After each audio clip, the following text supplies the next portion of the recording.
Une attaque terroriste a eu lieu ce jeudi après-midi à Barcelone. Une attaque à la fourgonnette sur les Ramblas, zone extrêmement touristique de la capitale catalane. Vers 21h30, l'État islamique a revendiqué l'attaque via son organe de propagande. Juste avant, le président de la région, Carles Puigdemont, s'était exprimé.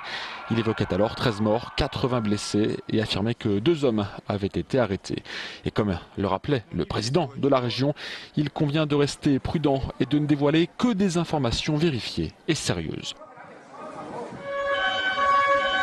Parmi les blessés, 15 sont dans un état grave et la Banque du sang appelle chacun à venir donner son sang alors que les hôpitaux sont obligés de piocher dans les réserves. Au moment de l'attaque, touristes et passants s'étaient réfugiés dans les magasins et les bars pour se mettre à l'abri. Un périmètre de sécurité avait été mis en place et les stations de métro à proximité fermées. Les ambulances sont arrivées rapidement pour porter secours. D'après le journal El País, la fourgonnette serait partie de la place de Catalogne pour poursuivre son trajet vers le nord sur la Rambla de Catalogne. Une fois la situation stabilisée et la zone sécurisée, la police a pu procéder à l'évacuation des passants.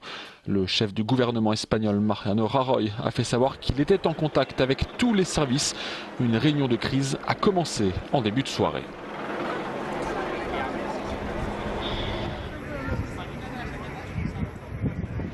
Selon El Periódico, la CIA, le service de renseignement américain, avait averti la police catalane il y a 2 mois d'un risque d'attentat à Barcelone, notamment sur les Ramblas.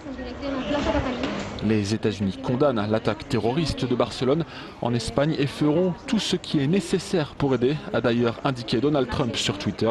Soyez courageux et forts, nous vous aimons. C'est le monde entier, évidemment, qui a réagi. Emmanuel Macron a lui écrit toutes mes pensées et la solidarité de la France pour les victimes de la tragique attaque à Barcelone.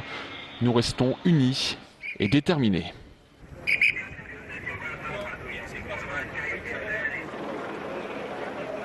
¿De dónde quieres ponerlo?